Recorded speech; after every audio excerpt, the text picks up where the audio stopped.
परमेश्वर धन्यवाद. ख्रिस्त प्रभू येशूच्या पवित्र नावामध्ये परमेश्वराने विशेष करून आज आपल्याला ही वेळ परत एकदा त्याच्या गौरवाकरता त्याच्या महिमेकरता दिली. मी मनापासून परमेश्वराला त्यासाठी धन्यवाद देतो. खरोखर परमेश्वर आपल्याला विशेष करून त्याची इच्छा समजावून सांगत आहे. परमेश्वर विशेष करून आपल्याला परमेश्वरामध्ये स्थिर राहण्यासाठी सहाय्य करत आहे. मी त्याकरता खरंच परमेश्वराला मनापासून धन्यवाद देत आपल्या आजच्या सहभागितेला सुरुवात करत आहे. परमेश्वर खरोखर इतका चांगला आहे. परमेश्वर देव इतका महान आहे. परमेश्वर देव खरोखर इतका कृपाळू आहे. परमेश्वर देव इतका खरोखर आपल्या सर्वांसाठी त्याची दया त्याची कृपा नेहमी आपल्यावर करत राहणार आहे की खरंच त्याची इच्छा समजून घेत राहण्यासाठी ज्या अर्थी परमेश्वर आपल्याला एकत्र करत आहे त्या अर्थी आपल्यावर परमेश्वराची कृपा आहे. वचन सांगतं की यहूदा इस्करियोतला गळफास घेण्याकरता परमेश्वराने यहूदा इस्करियोतला पश्चातापाचा आत्मा दिला नाही. समजून घेऊ आपण सगळेजण. ना शौलाचा जीव पश्चाताप करून सुद्धा परमेश्वराने त्याचा पश्चाताप स्वीकार केला नाही. या दोघांनाही परमेश्वराने त्यांचा जीव गमवू दिला. त्यांचा जीव परमेश्वराने त्यांच्याकडून गमवला जाऊ दिला. कारण वचन आपण समजून घेऊ शकतो की वचन सांगतं शौल वरून परमेश्वराने आपली कृपा काढून घेतली होती. परमेश्वराने शमूएल संदेष्टाला स्पष्ट सांगून ठेवलं होतं की परत शौलाकरता माझ्याकडे प्रार्थना करू नकोस. त्याच्यावरून मी आपला आत्मा काढून घेतलेला आहे. तर तो विशेष करून परत त्याच्याकरता माझ्याकडे प्रार्थना करू नको त्याच्याकरता. हे आपल्या सगळ्यांना परमेश्वरामध्ये समजून घेणं गरजेचं आहे की ते लोक परमेश्वरासमोर एकत्र होऊ शकत नाहीत. परमेश्वराचे गीतकार सुद्धा आहेत. त्यांनी गीत गाताना सांगितलं सुद्धा आहे की माणूस जेव्हा परमेश्वराची आराधना करताना त्या गीतामध्ये त्यांचे बोल असे आहेत की माणूस जेव्हा पाप करायला सुरुवात करतो त्यावेळेस माणसाला परमेश्वराची आठवण होत नाही आणि अशा माणसांवर परमेश्वर त्याची कृपा करत राहणं सुरू ठेवत नाही. परमेश्वर त्यांच्यावरच परमेश्वराची कृपा करत असतो ज्यांना परमेश्वराचं आज्ञापालन करणं पसंत असतं, ज्यांना परमेश्वराच्या आज्ञापालनावर प्रीती असते, ज्यांना खरोखर परमेश्वराचं आज्ञापालन करण्यामध्ये मनापासून संतुष्टता असते, ज्यांना खरोखर आनंद वाटतो परमेश्वराच्या आज्ञापालन करण्यासाठी. समजून घ्या आपण सगळेजण आज. त्यांनाच परमेश्वर त्याच्या कृपेचा लाभ देत राहतो. त्यांनाच परमेश्वर त्याची कृपा पुरवत राहतो. इतरांना परमेश्वर त्याची कृपा पुरवत राहत नसतो. म्हणून वचन सांगतं परमेश्वराचं आपण पाहू शकतो, समजून घेऊ शकतो की प्रभू येशू ज्या वेळेस रोगांना बरं करत होता, आजारांना बरं करत होता, दुखणाईतांना बरं करत होता, त्यावेळेस एका वेळेला 4,000 आणि एका वेळेस 5,000 लोकांना प्रभू येशू सोबत आपण पाहतो. पण ज्यावेळेस प्रभू येशूला वधस्तंभावर घेऊन चालले होते, ज्यावेळेस प्रभू येशू दृष्टांतांचा अर्थ सांगत होता, ज्यावेळेस प्रभू येशू दाखल्यांचा अर्थ सांगत होता, त्यावेळेस आपण पाहू शकतो प्रभू येशूचे काही शिष्य सोडले तर त्या 4,000पैकी कोणी उपस्थित नव्हतं, त्या 5,000पैकी कोणी उपस्थित नव्हतं. परमेश्वर प्रत्येकावर त्याची कृपा करत राहतो असं जर तुम्हाला कोणी शिकवत असेल तर आज मी तुम्हाला परमेश्वर कृपेने सांगू इच्छितो ही चुकीची शिकवण आहे. हा गैरसमज आहे. परमेश्वर प्रत्येकावरच त्याची कृपा करत राहणं सुरू ठेवत नाही. हां, परमेश्वर त्याच्या कृपेने प्रत्येकाला दिवस दाखवतो हे खरं आहे, पण रोजचा दिवस दाखवतो असं नाही. ज्यांच्यावर परमेश्वराची कृपा होणं थांबवलं जातं परमेश्वराकडून त्यांना उद्याचा दिवस दिसेल न दिसेल आपण सांगू शकत नाही. पण एवढं समजून घेऊ शकतो की परमेश्वरामध्ये आपण जे एकत्र होत आहोत ते यामुळेच एकत्र होत आहोत कारण परमेश्वराची कृपा परमेश्वर रोज आपल्यावर करत आहे आणि त्यामुळं आपण खरोखर एकत्र होत आहोत. आणि म्हणून परमेश्वराला खरोखर प्रभू येशूच्या नावामध्ये धन्यवाद देत, प्रभू येशू पवित्र नावात धन्यवाद देत परमेश्वराला मी आपल्याच्या सहभागितेला सुरुवात करत आपल्याच्या संदेशाला सुरुवात करत आहे. गेल्या 2 दिवसांपासून आपण हे पाहिलं, आपण हे समजून घेतलं की खरोखर जे काही आपल्याला दाखवायचा प्रयत्न केला जातो ते याकरता दाखवायचा प्रयत्न केला जातो कारण ते ज्यांच्याकडून आपल्याला दाखवलं जात असतं त्यांची इच्छा असते की आपल्या जीवनात ते पूर्ण करावं. जे काही ते आपल्याला दाखवत असतात मग तो परमेश्वर असो किंवा परमेश्वराचं उलट रीतीने विरुद्ध पद्धतीने, विरुद्ध रीतीने, विरुद्ध प्रकारे परमेश्वराचं अनुकरण करणारा, परमेश्वराला कॉपी करणारा सैतान असो, परमेश्वराच्या महिमेकरता नाही, पण ॲज इट इज तो परमेश्वरासारखाच वागायचा प्रयत्न करतो, फक्त विरुद्ध प्रकारे. मग तो सैतान सुद्धा असो. आपण समजून घेऊ शकतो ही गोष्ट गेल्या 2 दिवसापासून आपण शिकत आहोत की ते यासाठी आपल्या जीवनामध्ये त्या गोष्टींना दाखवतात, कारण त्यांना एकतर त्या गोष्टी आपल्या जीवनामध्ये पूर्ण करायच्या असतात, किंवा एकतर त्यांना त्या गोष्टी आपल्या जीवनामध्ये पूर्ण करू द्यायच्या नसतात. आयदर एकतर त्यांची इच्छा असते की अमुक अमुक घटना यांच्या जीवनामध्ये पूर्ण व्हायला पाहिजे, किंवा त्यांची इच्छा असते ती घटना चुकून सुद्धा यांच्या जीवनामध्ये पूर्ण नाही व्हायला पाहिजे. प्रभू येशूचा जन्म सैतानाची इच्छा नव्हती व्हावा, म्हणून त्याने लगेच अनाऊन्स केलं, दवंडी पेटवली, आदेश काढला, राजाचा हुकूम काढला, फरमान काढला, जारी केला की 2 महिन्यापेक्षा जितकी ही लहान बालकं आहे, 2 वर्ष का 2 महिने, त्या सगळ्या बाळांना आणि मुलांना, विशेष करून फक्त मुलांना जीवे मारून टाका. हाच आदेश, हाच फरमान मोशे वेळेस सुद्धा जाहीर केला होता. थँक्यू संतोष. मत्तय शुभवर्तमान 2 अध्याय 16 वचन, प्रभू येशू करता वचन. आणि निर्गमच्या पुस्तकामध्ये आपण पाहू शकतो की मोशे वेळेस सुद्धा अशाच प्रकारचा एक फरमान जारी करण्यात आला होता की मोशेला सुद्धा सैतानाची इच्छा नव्हती की सैतान मोशेला जन्मलेला पाहावा, मोशे परमेश्वरामध्ये सर्व लोकांची सुटका करण्याकरता यावा, परमेश्वराची लोकांनी आराधना करावी, म्हणून मोशे त्यांना परमेश्वराच्या आराधनेकरता परमेश्वर जिथे त्यांना घेऊन जाऊ इच्छित आहे तिथे मोशे त्यांना घेऊन जावा. ही सैतानाची मोशेबाबतीत इच्छा नसल्यामुळं वचन सांगतं परमेश्वराचं, आणि आपण व्यवस्थित समजून घेऊ शकतो की मोशे बाबतीत सुद्धा अशाच प्रकारचा आदेश, फरमान, हुकूम जारी करण्यात आला होता की जी काही लहान मुलं असतील त्यांना मारून टाका. म्हणून मी प्रत्येकाला विनंती करतो, जो संदेश आपण गेल्या 2 दिवसापासून शिकायला सुरुवात केलेला आहे, ज्याचा भाग 3 पार्ट 3 आज आपण परमेश्वर कृपेने आणखी व्यवस्थितीने समजून घेणार आहोत. थँक्यू संतोष. निर्गमचं पुस्तक 1 अध्याय 15 आणि 16 वचन, book of Exodus, 1st chapter from वर्स 15 टू वर्स 16. निर्गमाचं पुस्तक 1 अध्याय वचन क्रमांक 15 ते 16. थँक्यू. मोशे परमेश्वराचा खरोखर खूप चांगला सेवक, त्याच्या जन्माविषयी हे वचन आहे.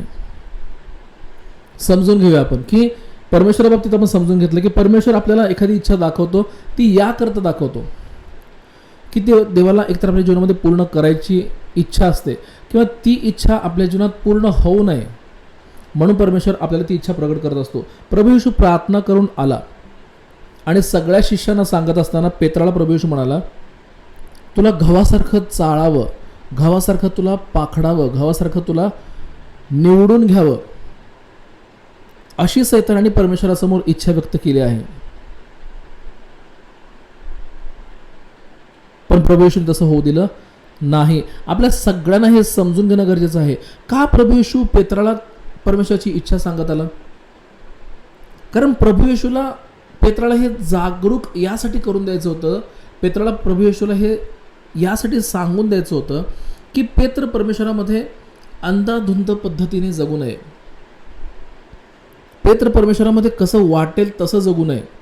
म्हणून प्रभू येशू पेत्राला या गोष्टी सांगत होता. त्याच्या इतर शिष्यांना सुद्धा प्रभू येशू या गोष्टी समजावून सांगत होता. तसं आज मी परमेश्वरामध्ये विशेष करून आपल्या सगळ्यांना परमेश्वराचं आपण आणखी अंतःकरणापासून गौरव करण्याकरता, परमेश्वराचा आपण सर्वजण आणखी मनापासून खरेपणाने आत्म्याने महिमा करण्याकरता,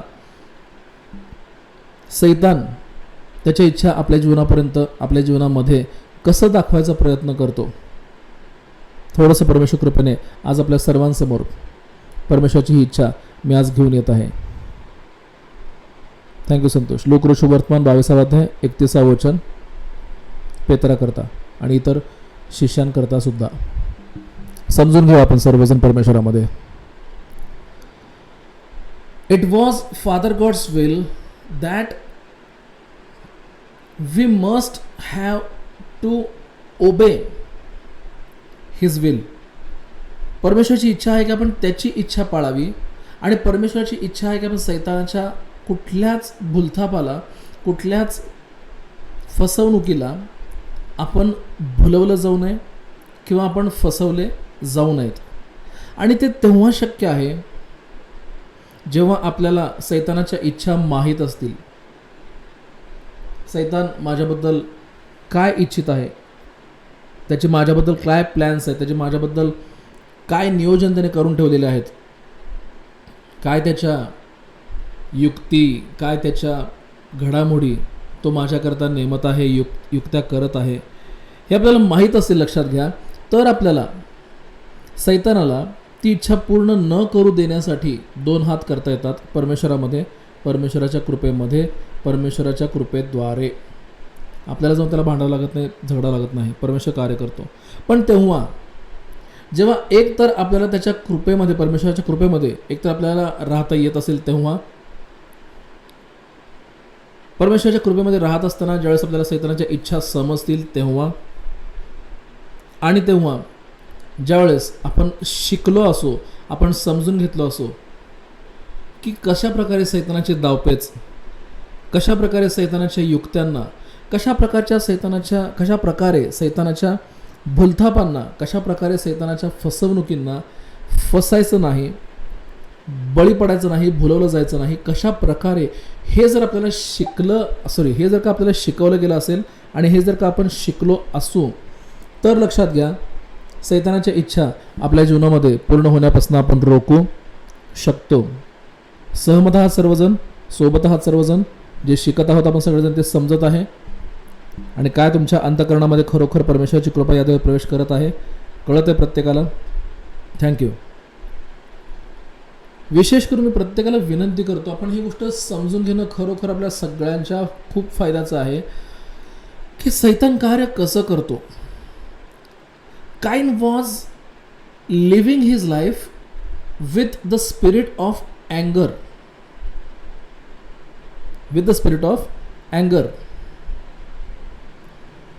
रागाच्या आत्म्यासोबत काइन आपली जिंदगी, आपलं परमेश्वराने दिलेलं जीवन जगत राहिला होता. आणि त्याला माहीत नव्हतं की रागाचा आत्मा त्याला फसवू शकतो खूप व्यवस्थित रीतीने.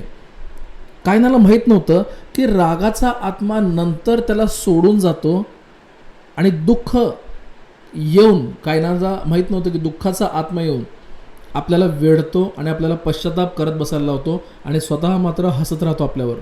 कायनाला या गोष्टी माहीत नव्हत्या.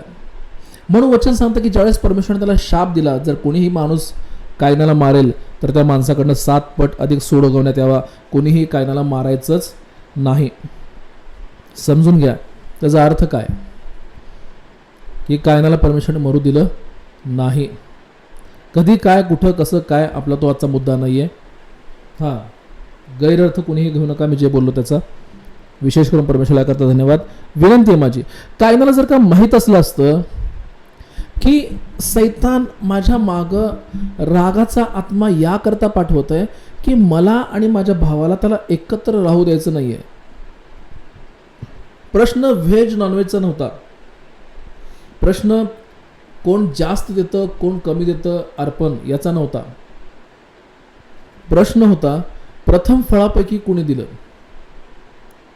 वचन सांगतं परमेश्वराचं की त्याच्या लहान भावाला समजलं, आपण परमेश्वराला देत असताना, आपण परमेश्वराला सादर करत असताना, आपण परमेश्वराला अर्पण सादर करत असताना ते दिलं पाहिजे जे प्रथम फळापैकी आहे.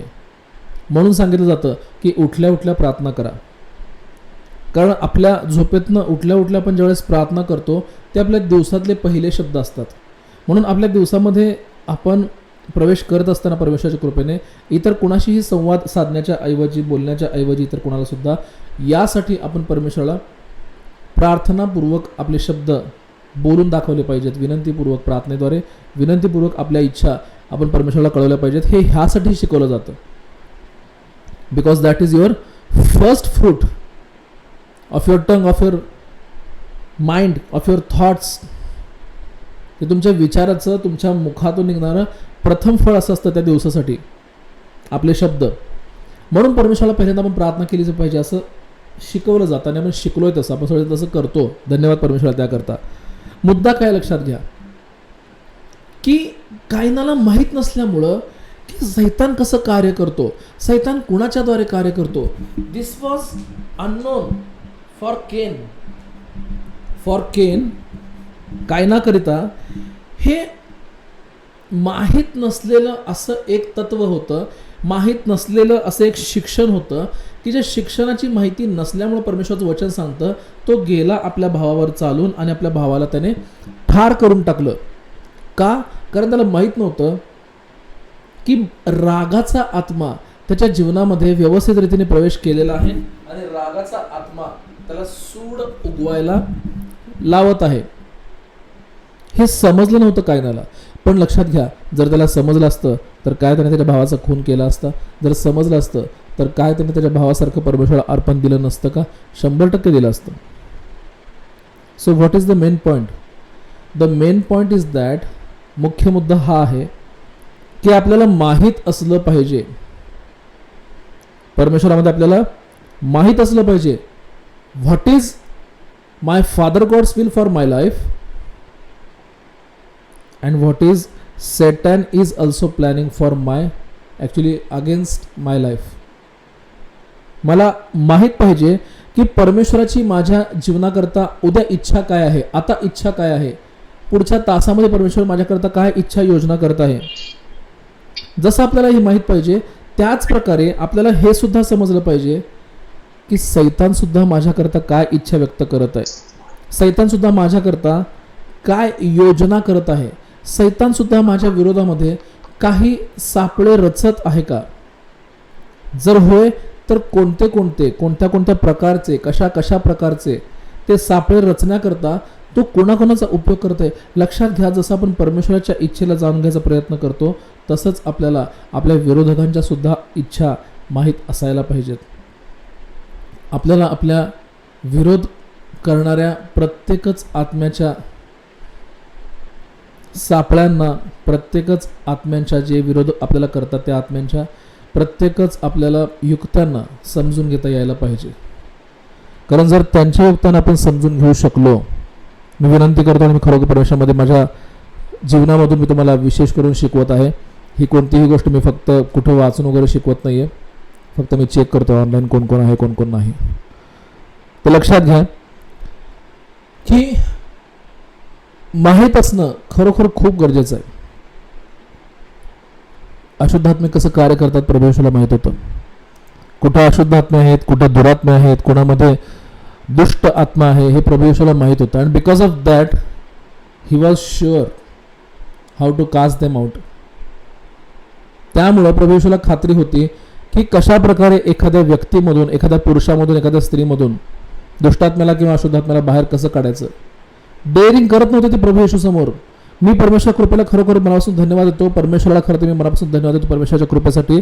परमेश्वराचे खरोखर खूप महान संदेश टी.बी. जोशुआ यांना आपण किती वेळा बघितलं आतापर्यंत. Pastor banyan sir, prophet Hubert angel sir, pastor Michael sir, pastor Nethanel sir, आपण यांना किती वेळ आतापर्यंत, अपोस्टल राम सर, प्रेषित अंकुराला सर, अपोस्टल अंकित सर यांना आपण कितीतरी वेळ आतापर्यंत बघितलेलं आहे की हे धमकावतात दुष्टात्म्या, अशुद्धात्म्या, दुरात्म्यांना आणि लगेच ते एखाद्या व्यक्तीचं शरीर सोडून निघून जातात.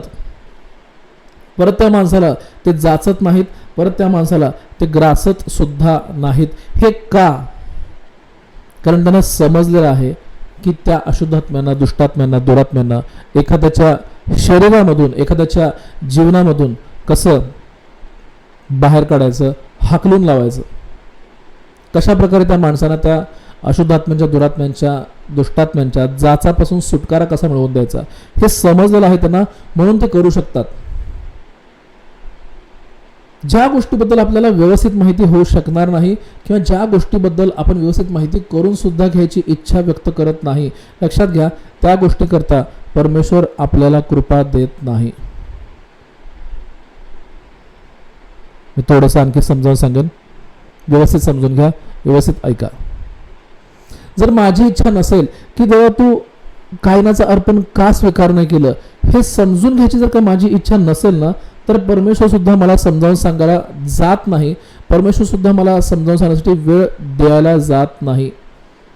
काही लोकांना गैरसमज होतो. काय गैरसमज होतो? परमेश्वराने आमच्याकरता कार्य केलं नाही, अमुक सेवकाने आमच्याकरता प्रार्थना केली नाही. ठीक आहे भावा बहिणी, काही अडचण नाही, त्या सेवकाने तुझ्यासाठी प्रार्थना केली नाही, डायरेक्टली गैरसमज करून घेतात, पण हे तपासत नाहीत की काय सेवकाला न विचारता मी काही पावलं उचलले आहेत का, की ज्यामुळं मी आजारी पडलो आहे, ज्यामुळं माझ्या जीवनामध्ये संकट आलेलं आहे, ज्यामुळं माझ्या जीवनामध्ये दुःख, अडचण किंवा इतर कोणतीही वाईट गोष्ट माझ्या जीवनामध्ये माझ्यामुळे घडत आहे का, थोडंसं तपासून बघायचं काही लोक पसंत करत नाहीत.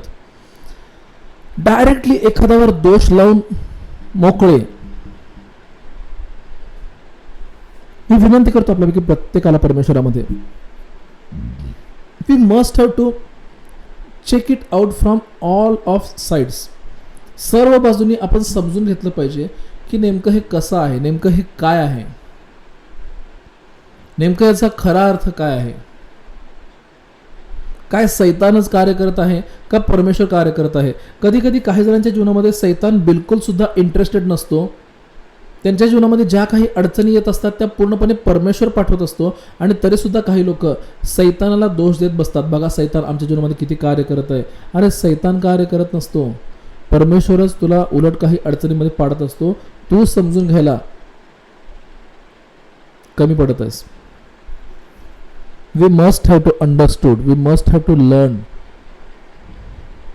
And today I am going to teach you, आज परमेश्वर कृपेने, by the grace of the Father God, परमेश्वर कृपेने आज मी तुम्हाला ते शिकवायला जात आहे. काही गोष्टी मी त्यातल्या आज समजावून सांगणार आहे की सैतान कशा प्रकारे परमेश्वराच्या लेकरांच्या जीवनामध्ये काही गोष्टींना रिलीज करायचा प्रयत्न करतो.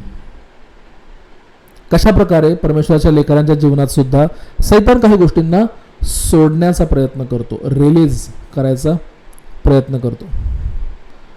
वचन सांगतं परमेश्वराचं की प्रारंभी शब्द होता, शब्द देवासह होता आणि शब्दच देव होता. त्या शब्दाबद्दल परमेश्वराने कित्येक हजारो वर्षापूर्वी सांगून ठेवलं होतं. हा शब्द तुझ्या मुखामध्ये दिवस आणि रात्र, अहोरात्र, दिवसभर, सकाळ, दुपार, पहाट, संध्याकाळ, मध्यरात्र कंटिन्यू परमेश्वराचं हे वचन तुझ्या मुखामध्ये असू दे. या वचनावर तू सतत मनन करत राहा, असं परमेश्वराने कित्येक हजारो वर्षा अगोदरच या शब्दाबद्दल, योहान शुभवर्तमानामधल्या या शब्दाबद्दल देवाने सांगून ठेवलं होतं. या शब्दाचं तू इतकं मनन कर की हा शब्द तुझ्यामध्ये राहू दे, हा शब्द तुझ्यामध्ये राहू दे.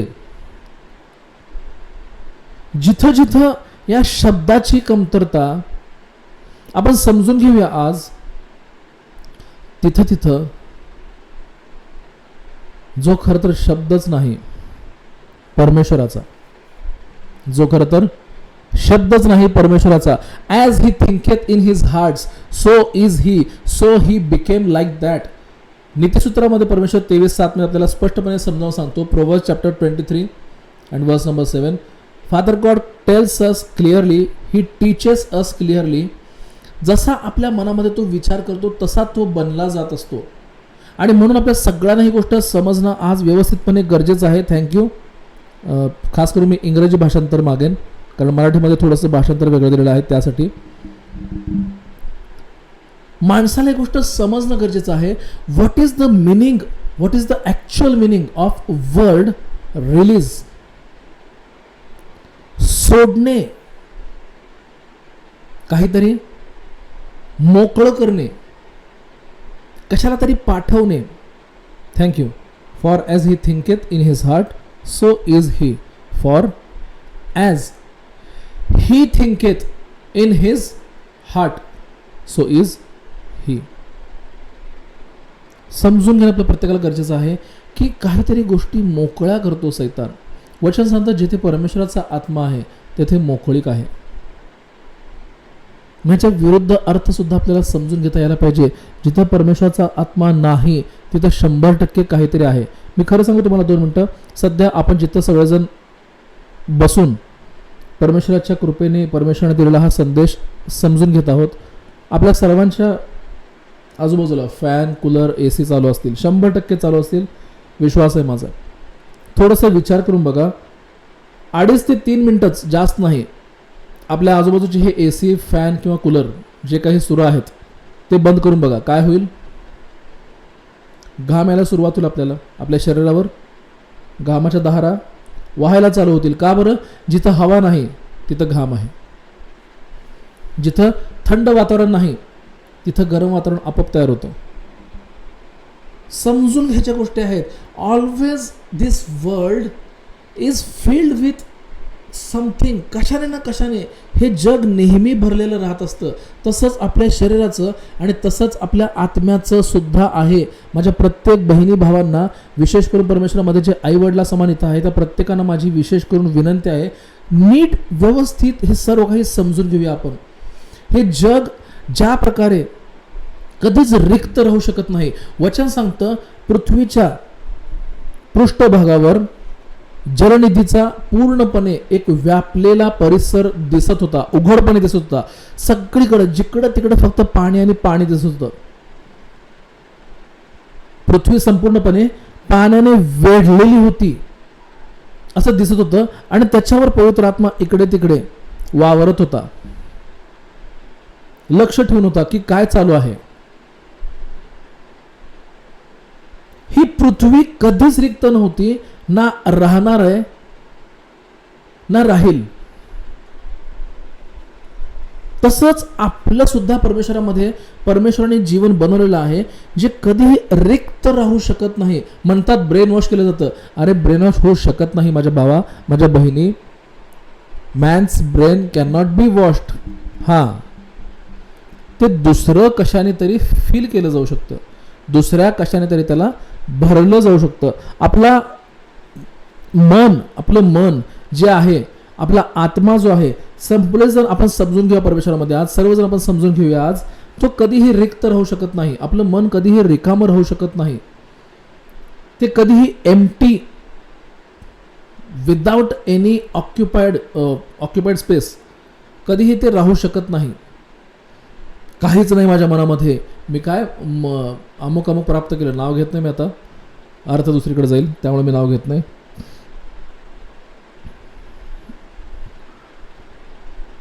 समजून घ्या मला काय सांगायचं आहे ते. मी उघडपणे काही गोष्टी सांगू शकत नाही. आम्ही हे प्राप्त केलं, आम्ही ते प्राप्त केलं, होऊ शकत नाही ते. Unless and until your spirit goes unto father God,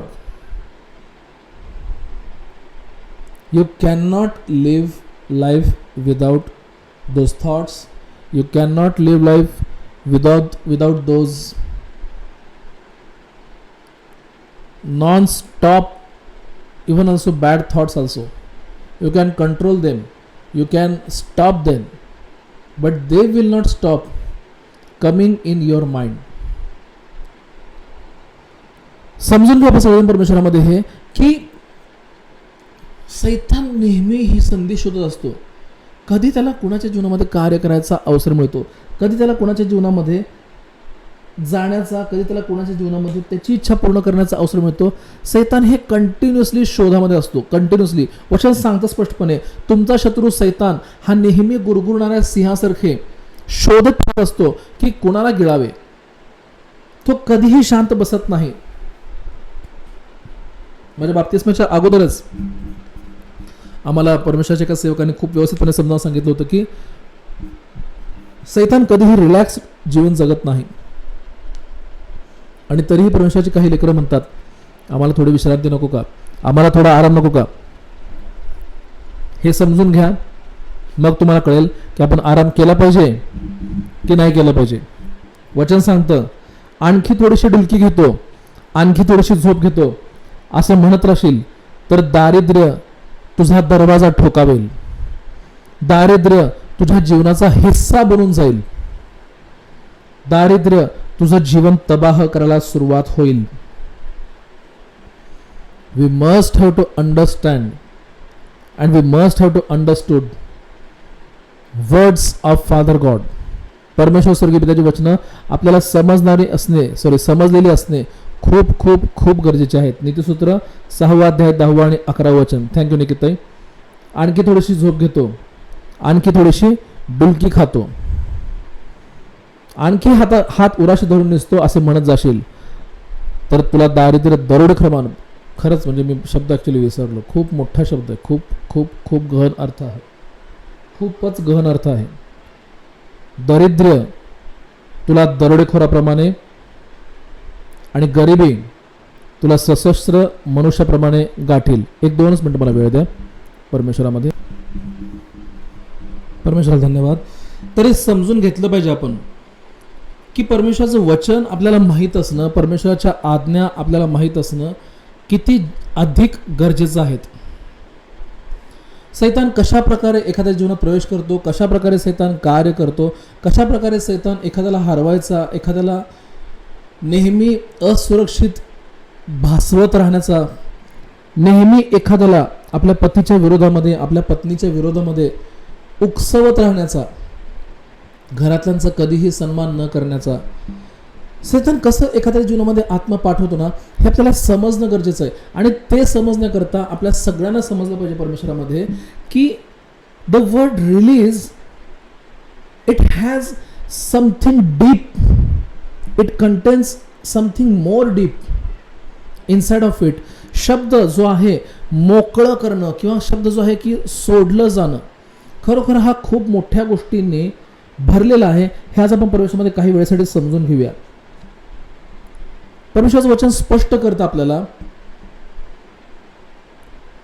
की ज्याप्रमाणे ह्या दुनियेला परमेश्वराने बनवलं त्या प्रकारेच आपल्या आत्म्याचं सुद्धा आहे, आपल्या शरीराचं सुद्धा आहे, जो कधीही रिक्त राहू शकत नाही. तो नेहमी कशाने ना कशाने भरला जात असतो. वचन सांगतं मनुष्याचे डोळे कधीही तृप्त होऊ शकत नाहीत. आय थिंक नीतिसूत्रामध्ये हे वचन आहे. Man's eyes can not be satisfied, they can't be satisfied. त्यांना कधीही समाधानी, त्यांना कधीही तृप्त करता येऊ शकत नाही. अधोलोक आणि माणसाचे डोळे या दोघांबद्दल परमेश्वराचं वचन सांगतं. एक वचन आहे परमेश्वराचं 100% डेफिनेटली आहे की जे सांगतं असं. नीतिसूत्रामध्ये माझ्या मते ते वचन आहे की ज्या प्रकारे अधोलोक ज्यांचा नाश होत आहे त्यांच्याकरता कधीही नको म्हणत नाही, त्याच प्रकारे माणसाचे डोळे सुद्धा कधीही नको म्हणत नाहीत. थँक्यू. नीतिसूत्र 27 अध्याय 20 वचन, अधोलोक व विनाशस्थान ही कधी तृप्त होत नाहीत आणि मनुष्याचे नेत्र सुद्धा कधी तृप्त होत नाहीत. बघा, लक्षात घ्या, समजून घ्या, मॅरिड लाईफला एकदम चांगल्या प्रकारे जगण्याचं खूप मोठं रहस्य हेच आहे की परमेश्वराचं वचन समजून घ्या आणि मग मॅरिड लाईफला जगा. खूप लोक काय करतात, मॅरिड लाईफ पहिल्यांदा सुरू करतात जगायला आणि मग परमेश्वराचं वचन समजून घ्यायला चालू करतात. आणि त्यावेळेस होतं असं की सैतान त्यांना परमेश्वराचं वचन समजून घ्यायला वेळच मिळू देत नाही. कामामध्ये तर एखाद्या वेळेस बिझी करतो, घरातल्या जबाबदाऱ्यांमध्ये तर अडकून टाकतो, काहीतरी सवयी लावून टाकतो, काहीतरी त्या माणसांना म्हणजे असं गुरफटवायचा प्रयत्न करतो, त्यांना अडकवायचा कुठेतरी प्रयत्न करतो की ज्यामुळे ते परमेश्वराची लेकरं परमेश्वराचं वचन समजून घ्यायला वेळ देणारच नाहीत.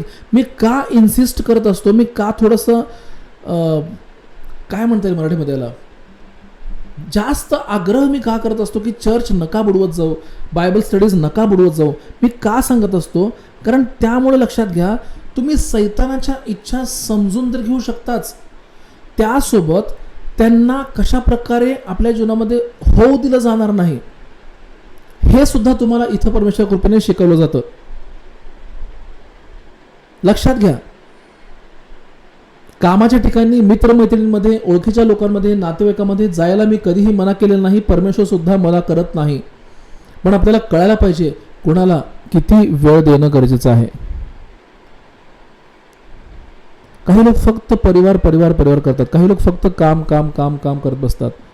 Only work work work work work, nothing else. Only work, only job, only business. काही लोक फक्त मित्र, काही लोक फक्त खाणं पिणं, काही लोक फक्त 24 तास एकच विचार, मिळाला चान्स, थोडंसं टेकायला जागा मिळाली की झोपून टाका, सारखं एकच विचार. पण ह्या सगळ्यामध्ये समजून घेणं गरजेचं आहे की actually, thank you father God, not only our married life, फक्त आपलं वैवाहिक जीवनच नाही तर संपूर्ण जीवन, आपल्या परिवारातल्या प्रत्येक व्यक्तीसोबतचं, आपल्या नातेवाईकांसोबतचं, आपल्या फ्रेंड सर्कलसोबतचं, आपल्या कलिग्जसोबतचं, ह्या जगातल्या प्रत्येक माणसासोबतचं जीवन आपल्याला त्यावेळेस एकदम व्यवस्थित प्रकारे परमेश्वर कृपेने जगता येतं, ज्यावेळेस परमेश्वराच्या वचनाला समजून घेण्याकरता आपण अधिक वेळ स्पेंड करतो, देतो. बघा, मी हे वचन परमेश्वर कृपेने कधीतरी परमेश्वराकडनं समजून घेतलं आणि म्हणून परमेश्वराने मला आज तुम्हाला परमेश्वराची इच्छा शिकवत असताना हे वचन ऐन वेळेस आठवण करून दिलं. मी कधीही संदेशाची तयारी करत नाही. मी फक्त परमेश्वरामध्ये एक गोष्ट तपासतो, काय परमेश्वरा मी तुझ्या इच्छेनुसार चालत आहे का, काय परमेश्वरा मी तुझ्या आज्ञांचं पालन करत आहे का, काय मी तुझ्याकडे आज प्रार्थना केलेली आहे का पुरेशी, की काय मी फक्त मला वाटेल तसं जगत आहे, की काय मी फक्त मला जे करायचं ते करत आहे, काय चुकीच्या पद्धतीने मी जगत आहे का परमेश्वरा, चुकीच्या प्रकारे मी जगत आहे का परमेश्वरा. बस मी एवढं तपासतो आणि जर मला उत्तर मिळालं की होय मी परमेश्वराच्या कृपेखाली राहत आहे, परमेश्वर मला त्याची कृपा पुरवत आहे आणि परमेश्वर इथून पुढे सुद्धा मला उपयोग करायला तयार आहे, संतुष्ट आहे परमेश्वर, फक्त तुम्हाला शिकवण्याकरता नाही, माझ्या जीवनावर सुद्धा परमेश्वर मनापासून संतुष्ट आहे, हे मला समजलं, मी लगेच संदेशाला सुरुवात करत असतो. एवढं एकच फक्त अतिशय सर्वात अधिक प्रमाणामध्ये मी तपासत असतो. एवढी एकच गोष्ट मी फक्त चेक करत असतो, काय मी परमेश्वराला माझ्यावर समाधानी होऊ देत आहे का, काय परमेश्वर खरोखर माझ्यावर समाधानी आहे का. लक्षात घ्या सर्वजण, वचन आपण परमेश्वरामध्ये व्यवस्थितपणे आज समजून घेऊ शकतो की मनुष्याचे नेत्र 27:20 नीतिसूत्र, प्रोव्हर्ब्स चॅप्टर नंबर 27 वर्स नंबर 20, मनुष्याचे नेत्र कधीही तृप्त होत नाहीत. विचार करा, जर माणसाचे डोळे कधीही तृप्त होत नाही, तृप्त होणं म्हणजे काय, एका लेवलपेक्षा अधिक भरलं जाणं.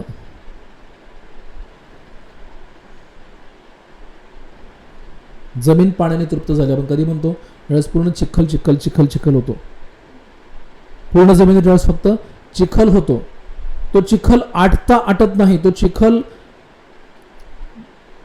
कडक होऊन जमीन परत एकदम कडक होत नाही, तोपर्यंत आपण काय म्हणतो, आज पूर्ण शेत जमीन पाण्याने तृप्त झाली. मनसोक्त वाटेल तर ज्यावेळेस आपण खातो त्यावेळेस काय म्हणतो आपण, माझं पोट माझं मन आज तृप्त झालं, माझं अंतःकरण सुद्धा आज तृप्त झालं.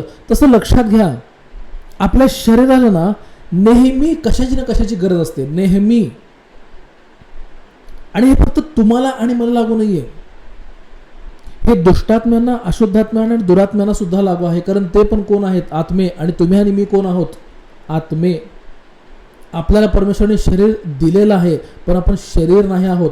ही जी माझे बोटं हलतात ना, ते मी हा नाही आहे, यांना मी हलवत आहे, ही स्वतःहून हलवू शकत नाहीत. माझा मेंदू यांना हलवत नाही, माझा आत्मा ज्याच्या सोबत परमेश्वराने जीवाला अटॅच केलेला आहे, माझ्या आत्म्यामध्ये, माझ्या शरीरामध्ये परमेश्वराने जो जीवनाचा श्वास फुंकलेला आहे, तो श्वास, तो जीव या मेंदूला चालवतो. जो कुठं आहे कधीही कुणी आतापर्यंत दाखवू शकलेलं नाहीये, दाखवून देऊ शकणार सुद्धा नाही, कारण परमेश्वर काही गोष्टी प्रगट करत नाही माणसाला. समजून घ्या सर्वजण, परमेश्वरामध्ये सर्वजण समजून घ्या आज, की आपण सुद्धा कधीही तृप्त होऊ शकत नाही. त्याच प्रकारे दुष्टात्मे, अशुद्धात्मे आणि दुरात्मे सुद्धा कधीच तृप्त होऊ शकत नाहीत. म्हणून ते प्रत्येक वेळेस माग असतात. वचन सांगतं, अशुद्धात्मा ज्यावेळेस एखाद्या परमेश्वराच्या लेकरामधून बाहेर पडतो, एखादा परमेश्वराचा मुलगा, परमेश्वराची एखादी मुलगी परमेश्वराला स्वीकार करतात, प्रभू येशू मी तुला आमचं जीवन, माझं जीवन समर्पित करतो, माझ्या जीवनाचा प्रभू म्हणून तुला स्वीकार करते. आणि ख्रिस्त येशूला स्वर्गीय पित्या, प्रभू येशूला स्वर्गीय पित्या, मेलेल्यामधनं तू तिसऱ्या दिवशी प्रथम फळ असं जिवंत केलेलं आहेस, यावर आम्ही मुखाने कबुली देऊन विश्वास ठेवतो. ख्रिस्त येशू आमचा तारणार आहे, आम्ही हे कबूल करतो. असं ज्यावेळेस कुणीतरी म्हणतं, वचन सांगतं की त्यावेळेस दुष्टात्मा त्यांच्यातून निघून जातो, ॲक्च्युली अशुद्धात्मा निघून जातो. ज्यावेळेस अशुद्धात्मा एखाद्या माणसामधून निघून जातो, त्यावेळेस तो इकडे तिकडे भटकतो, जिथं कोण नसतं ना तिथं भटकतो. कशा करता, तो तपासायचा प्रयत्न करतो, दुसरी जागा मिळते का, दुसरं घर मिळतं का, दुसरी जागा राहायला मिळते का. लक्षात घ्या, वचन स्पष्ट सांगितलेलं आहे त्या ठिकाणी की अशुद्धात्मा एखाद्या माणसातून निघाला. थँक्यू. मत्ती सुवर्तमान 12 अध्याय 43 आणि 34 वचन, म्हणजे तो विसावा शोधत निर्जल स्थळी फिरत राहतो. निर्जल स्थळीचा अर्थ जिथं खरोखर माणसं असतील पण त्यांच्यामध्ये पवित्र आत्मा नसायला पाहिजे, जिथं खरोखर माणसं असतील पण त्यांच्यामध्ये इतर अशुद्धात्मे नसले पाहिजे, त्यांच्यामध्ये इतर दुष्टात्मे दुरात्मे नसले पाहिजेत. कुणीतरी एक असा पडीक माणूस, कुणीतरी असं एक लाचार माणूस, कुणीतरी असं एक दुःखी, कष्टी, उदास, भग्न हृदय म्हणता येत नाही, ज्याला काहीच देणं घेणं नाही जीवनाचं, असा एखादा मनुष्य असतो का? ते शोधत फिरतात, शोधतात आणि त्यांना सापडत नाही. त्यावेळेस ते काय म्हणतात, ज्या माझ्या घरातून मी निघालो त्यात परत जाईन. लक्षात घ्या, त्यांना देखील घराची गरज आहे. चा अर्थ आपलं शरीर, वचन सांगतं, त्यांच्यासाठी घराचं काम करतं. इव्हन प्राण्यांचं सुद्धा शरीर वचन प्रूव्ह करतो म्हणून मी सांगत आहे. घरामध्ये प्राणी पाळताना, घरामध्ये प्राणी आणताना, पक्षी आणा, प्राणी आणा, सरडे, मांजरं, उंदरं, कासवं, ससे, काय पाळायचं ते पाळा. जे काही करायचं आहे परमेश्वरामध्ये राहून करा. उपदेशकामध्ये परमेश्वराने खरोखर सलमोन राजाकडनं एवढं व्यवस्थित आपल्याला समजावून सांगितल्यात गोष्टींना, काहीही करा परमेश्वरामध्ये राहून करा. अंधाधुंद पद्धतीने डोळे झाकून जगणं परमेश्वरामध्ये आपल्या सगळ्या विश्वासांचं काम नाही. हे आपल्याला शोभणारी जीवन पद्धती नाही. आपल्याला प्रत्येकाला परमेश्वरामध्ये हे समजणं खूप गरजेचं आहे. हे समजून घेऊन चालणं परमेश्वरामध्ये खूप गरजेचं. आपण सगळेजण की हे जीवन परमेश्वराच्या कृपेने आपण जगलं पाहिजे, परमेश्वराच्या मार्गदर्शनाने आपण जगलं पाहिजे. परमेश्वराच्या मार्गदर्शनाशिवाय हे जीवन आपण जर का जगायचा प्रयत्न करू तर लक्षात घ्या, जसं त्या माणसातनं अशुद्धात्मे निघाले आणि डुकरांमध्ये प्रवेश केले, तसं तुमच्या घरामध्ये होईल आणि तुम्हाला कळणार पण नाही. एखादं कुत्रं बरोबर बायबल स्टडीच्या वेळेसच तुमच्या घराच्या बाहेरून का भुंकत बसतं. ती प्रार्थना केली मला आठवते आज पण, काही महिन्यापूर्वी मी ती प्रार्थना केली मला आज पण आठवते. तेव्हापासून ते कुत्रं आमच्या घराच्या बाहेर परत यायचं बंद झालंय.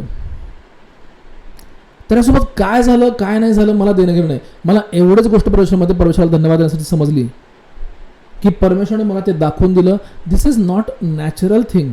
दिवसभर ते कुत्रं आमच्या घराच्या बाहेर येत नव्हतं, दिवसभर ते कुत्रं आमच्या घराच्या बाहेर यायचं तरी भुंकायचं नाही. आणि ज्यावेळेस बायबल स्टडी आपण चालू करायचो बरोबर त्यावेळेस जे कंटिन्युअसली त्याचं भुकणं चालू व्हायचं, जोपर्यंत स्टडी संपत नव्हती ना, मी स्वतः ही गोष्ट माझ्यासोबत एक दोघाला मी दाखवून सुद्धा दिलं. बघ लक्ष दे, झालं बघ सुरू. एकदाच फक्त प्रार्थना केली, तो दिवस आणि आजचा दिवस आहे, परत ते आमच्या घराबाहेर मला दिसलंच नाही. समजून घ्या, माणसं असो, प्राणी असो, पक्षी असो, दुष्टात्मे कुणामध्ये सुद्धा, अशुद्धात्मे कुणामध्ये सुद्धा, दुरात्मे कुणामध्ये सुद्धा त्यांच्या उपस्थितीला करायचा प्रयत्न करतात. वचन सांगतं की परमेश्वराने एका दुरात्म्याला पाठवलं आणि शौलाला ग्रासायला सांगितलं, शौलाला ग्रस्त करत राहायला सांगितलं, शौलाला जाचत राहायला सांगितलं, त्रास देत राहायला सांगितलं. इथपर्यंत प्रत्येकाला समजलं अशी मी परमेश्वरामध्ये आज प्रत्येकाकडनं अपेक्षा करतो आणि आपल्या संदेशातला पुढच्या भागाकडे जातो. तर आपण समजून घ्यायला पाहिजे की मग सैतान काहीतरी मोकळं करत असतो, सैतान काहीतरी सोडायचा, काहीतरी रिलीज करायचा प्रयत्न करत असतो आणि तो डायरेक्टली आपल्या मनामध्ये करू शकत नाही. त्याकरता त्याला आपल्याला पहिल्यांदा इतका त्रास द्यावा लागतो की शेवटी आपण त्रासाला कंटाळून वैतागून म्हणून टाकतो, ठीक आहे बाबा तुझी इच्छा पूर्ण करून टाकतो. अशाच प्रकारे एकदा शमशोन झोपला होता, रेस्ट घेत होता. कितीतरी वेळा दलीला त्याला विचारत गेली, सांगा ना रहस्य कशात आहे, सामर्थ्य कशात आहे, तुम्ही माझ्यावर प्रेमच करत नाही, हे ते बाकीचं भरपूर काय काय काय काय. जोपर्यंत तो वैतागला नाही, जोपर्यंत तो कंटाळला नाही. अंडरस्टूड? समजलं सैतान काम कसं करतो? सैतान भडीमार करतो, मारत राहतो, सैतान कंटिन्यू आघात करत राहतो. वचन सांगतं परमेश्वर एकदा बोलला आहे, मी दोनदा ऐकलो आहे की सामर्थ्य परमेश्वराचं आहे. फार तर फार परमेश्वर दोनदा बोलतो, परमेश्वर फार तर फार दोनदा बोलतो, त्यापेक्षा जास्त परमेश्वर बोलत नाही. कसं ओळखायचं वाणी परमेश्वराची आहे किंवा नाही? जर परमेश्वराची वाणी असेल ना, परमेश्वर सारखं सारखं तुम्हाला सांगत बसणार नाही, सैतान सांगत बसेल. परमेश्वर परत परत त्याची इच्छा प्रगट सारखं सारखं करत राहत नाही. सलमोन राजाला स्वप्न परमेश्वराने एकदाच दाखवलं, तो झोपेत न उठला आणि त्याने समजून घेतलं की मला हे स्वप्न होतं परमेश्वराकडनं, पण तो गोंधळला नाही, त्याने कबूल केलं हे परमेश्वराकडनं होतं. त्याने कबूल केलं की हे परमेश्वराकडनं होतं. दुसऱ्यांदा परमेश्वर त्याला परत स्वप्नाने दाखवलं. शमूएल बाळ होता म्हणून परमेश्वराने त्याला 3दा वाणी मारली, 3दा त्याला हाक मारली, पण त्यानंतर नाही. कसं ओळखायचं? तर असं ओळखायचं की ही वाणी परमेश्वराची आहे की नाही. जर भडीमार होत असेल तर सैतानाची वाणी असते, कारण सैतान प्रत्येक गोष्ट घाई गडबडीमध्ये करायला लावायचा प्रयत्न करतो. तो कधीही कोणालाही कोणतीही गोष्ट शांत पद्धतीने करू द्यायचा प्रयत्न करत नाही. हवेला तो काय म्हणाला? काय तुम्हाला सगळ्याच झाडांचं फळ खाऊ नका असं सांगितलंय का? गोंधळी म्हणून गोंधळू नका. सिच्युएशन काहीही असू द्या, परिस्थिती कोणतीही असू द्या, पहिल्यांदा स्वतःला शांत ठेवा. मी शांत राहावं म्हणत नाहीये, स्वतःला शांत करा. पहिल्यांदा स्वतःला शांत ठेवा. पहिल्यांदा कितीतरी वेळा मी म्हणजे सांगू शकणार नाही माझ्या शरीराबद्दल काय काय झालंय आतापर्यंत, आणि तरीही परमेश्वराने मला एकदम व्यवस्थितपणे सांभाळलेलं आहे. कारण एकच आहे, मला एकच कळतं, जर हे जीवन मला परमेश्वराने दिलंय, जर हे शरीर सुद्धा मला परमेश्वराने दिलंय, तर याचं नुकसान होऊ शकणार नाही. ह्याला सांभाळायची जबाबदारी, ह्याला सुरक्षित ठेवायची जबाबदारी परमेश्वराची आहे. परमेश्वर त्याचं काम व्यवस्थितपणे करणारच. परमेश्वर त्याच्या कामामध्ये अडथळा येऊ देणारच नाही. म्हणून मी घाबरत नाही आणि त्यामुळे मला शांत होता येतं. मग परमेश्वराचं कार्य मी पाहतो आणि परत परमेश्वराला धन्यवाद द्यायला चालू करतो. सगळेजण परमेश्वरामध्ये आज हे समजून घेऊया. आपण काही गोष्टी सैतान रिलीज करतो विचारात ना. तो प्रभू येशू जवळ गेला, प्रभू येशूला सांगितलं ह्या दोंड्याच्या भाकरी बनाव्या म्हणून आज्ञा कर. यहूदा इस्करियोतकडे गेला, यहूदा इस्करियोतला सांगितलं विकून टाक प्रभू येशूला. हवेकडे गेला, हवेला म्हणाला काय सगळ्या झाडांचं फळ खाऊ नको म्हणलंय का? ती म्हणली की आम्हाला आज्ञा केली आहे या झाडाचं फळ खाऊ नका. तसं नाही आहे खरं तर. तुम्ही देवासारखे बनचाल, देव आणि तुम्ही सेम समान बनाल. खाऊन टाक, देवासारखी बनशील तू. देवाने सांगितलेलं असताना सुद्धा तिने परत त्या प्रश्नावर, ॲक्च्युली आज्ञेवर संशय घेतला. काय खरंच असं आहे का बाबा? काय खरंच ते फळ खाल्लं की आम्हाला शहाणपण येणार आहे का? काय ते खरंच फळ खाल्लं की आम्ही देवासारखे होणार आहे का? आणि का विचार करायचं? जर एकदा सांगितलंय की तुला अन्य देव नसावात, तर का ग्रुप प्रश्न विचारायचा? ह्या राशींचा अर्थ काय? ज्या अर्थी राशी दाखवल्यात, ज्या अर्थी परमेश्वराने सांगितलंय की तो वाघ त्या राशींना खाऊन टाकावा असं प्रॉफिटेस म्हणाली, चा अर्थ काय? चुकीच्या शिक्षणाच्या मागं लागूच नका. त्या वाघाबद्दल प्रॉफिटेसला परमेश्वराने इच्छा दिली एक, ती प्रॉफिटेसच्या मनातून परमेश्वराने बाहेर सुद्धा काढली मुखावाटे. प्रॉफिटेसच्या स्वप्नामध्ये काय म्हणाले की वाघाने त्या राशींना खाऊन टाकलं पाहिजे. बघ, चा अर्थ खरोखर परमेश्वराच्या स्वर्गदूतांना त्या सगळ्या लोकांच्या सगळ्या कल्पनांना खरोखर त्यांच्या मनातनं उद्ध्वस्त केलं पाहिजे, ज्या कल्पनांमुळं विश्वासी गणांची, विश्वास्यांची जीवन उद्ध्वस्त व्हायच्या मार्गावर जातील. सांगितले स्पष्टपणे, जादू टोना करणाऱ्यांच्या नादी लागू नका. हे ते पाहणाऱ्यांच्या, आयाबायांच्या कहाण्यांच्या नादी लागू नका असं सांगितलेलं असून सुद्धा काही जण अशा गोष्टींच्या मागं लागतात की ज्या गोष्टींच्या मागं लागल्याने काहीही निष्पन्न होत नाही. त्याच गोष्टींच्या मागं लागावं ज्या गोष्टींमुळे परमेश्वराचा महिमा होतो. मी ते संदेश कधीही देत नाही ज्या संदेशामुळे लोक मला चांगलं म्हणतील. मी नेहमी तेच संदेश देतो ज्या संदेशामुळं लोकांना परमेश्वरावर विश्वास ठेवायची मनापासून इच्छा होईल. मी त्याच संदेशांना आपल्या सगळ्यांसमोर आणायचा प्रयत्न करत असतो की ज्या संदेशांमुळे परमेश्वर चांगला आहे. परमेश्वर एका मर्यादेपर्यंत खरोखर आपल्या प्रत्येकावर त्याची कृपा करत राहतो, आणि ती जर का ओलांडली आपण तर परमेश्वर सौम्य फटके सुद्धा देतो.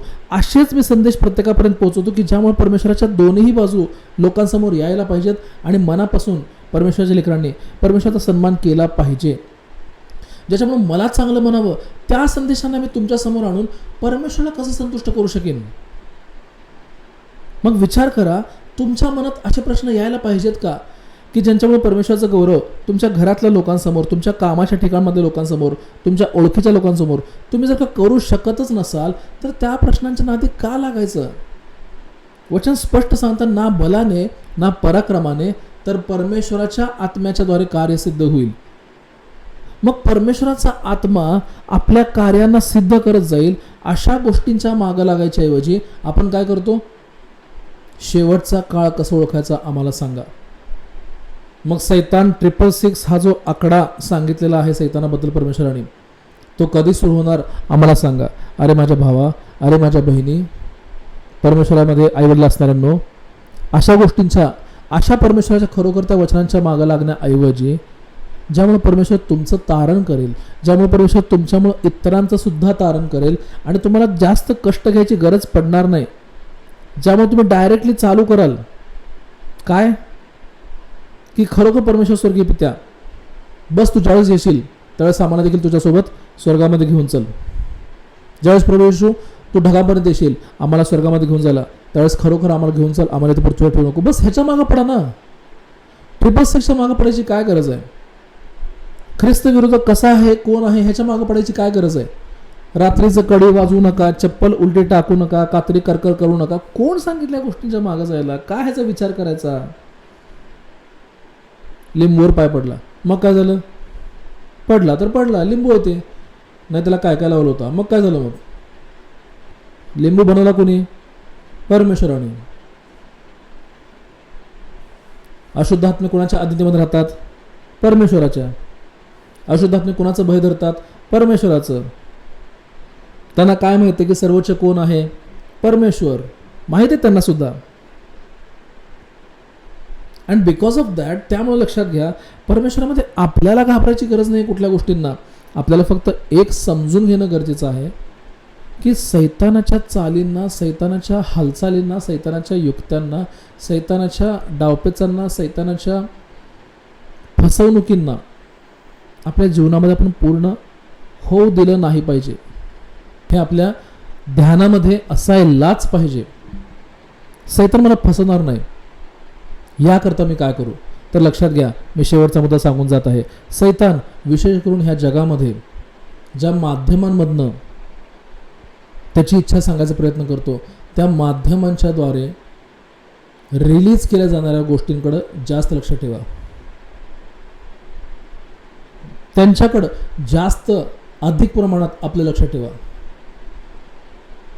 आपण सहज आपल्या घरामध्ये लेकरांना, आपल्या भावा बहिणींना, आपल्या आईवडिलांना काही असे न्यूज चॅनल्स पाहू देतो, काही असे पिक्चरचे, मूवीजचे सॉंग्स बघू देतो, ऐकू देतो, काही असे मूवीज, काही अशा सिरियल्स पाहू देतो की ज्या इनडायरेक्टली, अप्रत्यक्ष रीतीने, प्रत्यक्ष रीतीने नाही, अप्रत्यक्ष रीतीने ज्या सैतानाच्या इच्छांना रिलीज करत असतात. रिसेंटलीच आत्ताच एका फ्राईड चिकनच्या बाबतीमध्ये, मी नाव घेणार नाही, एक फ्राईड चिकनची कंपनी आहे, खूप फेमस आहे, जगभरात प्रसिद्ध, जगभरात. त्या फ्राईड चिकनच्या कंपनीबद्दल आत्ताच परमेश्वराच्या एका सेवकाने एक खरोखर खूप गुप्त खुलासा उघड केला की ती फ्राईड चिकन कंपनी जी आहे, तळलेलं चिकन विकणारी जी ती कंपनी आहे, माणसाचं मांस विकते. मेलेल्या माणसांचं मांस जिवंत माणसांना किडनॅप करून त्यांना मारून, माहीत नाही तर बाकीच्या बऱ्याच काय गोष्टी काय काय काय करते माहीत नाही ती कंपनी, पण अशी सुद्धा माणसं ह्या जगामध्ये आहेत. आणि बिनधास्तपणे आपण तिथं लेकरांना जाऊ देतो, बिनधास्तपणे तिथल्या गोष्टी आपण लेकरांमध्ये जाऊ देतो, लेकरांना आपण ते खाऊ देतो, लेकरांना आपण ते पिऊ देतो आणि थाटामध्ये अजून सेल्फी काढून स्टेटस ठेवतो. आम्ही इथं इथं काल रात्री गेलो होतो, परमेश्वराला धन्यवाद.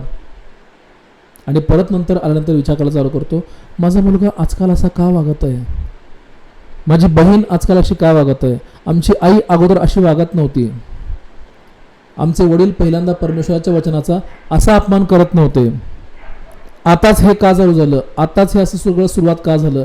समजून घ्यायच्या ऐवजी फक्त प्रार्थना करत बसतो, समजून घ्यायच्या ऐवजी फक्त इतरांना सुद्धा प्रार्थना विनंती देत बसतो, पण तपासत नाही की काल, परवा, महिन्यापूर्वी, 2 महिन्यापूर्वी, आठवड्याभरापूर्वी, 3-4 दिवसापूर्वी काही असं केलंय का की ज्यामुळे हे सगळं आमच्या जीवनामध्ये चालू झालंय. काही मूवीजचे सॉंग्स, काही सिरियल्सचे टायटल सॉंग्स, काही चित्र टी शर्ट्सवरचे, आपल्या लेगिंग्सवरचे, जीन पॅन्ट्सवरचे किंवा मुलांच्या वह्या पुस्तकांवरचे, त्यातनं सुद्धा सैतान त्याच्या इच्छा जगामध्ये रिलीज करत असतो, जगामध्ये मोकळ्या करत असतो, जगामध्ये पाठवत असतो की जर त्यांना आपण समजून घेणार नाही, लक्षात घ्या, तर त्याच्या इच्छांना आपण बळी पडायला सुरुवात होऊ, त्याच्या योजनांना आपल्या जीवनामध्ये आपण पूर्ण होऊ द्यायला सुरुवात करू आणि आपल्याला समजणार सुद्धा नाही जर आपण हे समजून घेणार नाही की सैतान कशातून त्याच्या इच्छा आपल्या जीवनामध्ये पूर्ण करायचा प्रयत्न करतो. माझ्या मुलीला मी आजपर्यंत काही कार्टून्स, काही मूव्हीज, काही सॉंग्स मी बघू देत नाही. आजसुद्धा माझी मुलगी आता 7 वर्ष क्रॉस आहे, तरीसुद्धा मी तिला आता काही गोष्टी बघू देत नाही, काही गोष्टी तिला मी बोलू देत नाही, काही गोष्टींबाबतीत तिला मी ऐकू देत नाही. कधी कधी ती माझ्यावर थोडी चिडते, पप्पा असं का तुम्ही या गोष्टीला नको म्हणता, त्या गोष्टीला नको म्हणता, एवढं का नको नको म्हणता पप्पा. सगळंच मी तिला आज सांगत बसत नाही, पण तिला बघू देत नाही, कारण मला समजलं ना की ते न बघितल्यामुळं परमेश्वर तिला विशेष करून सांभाळत आहे.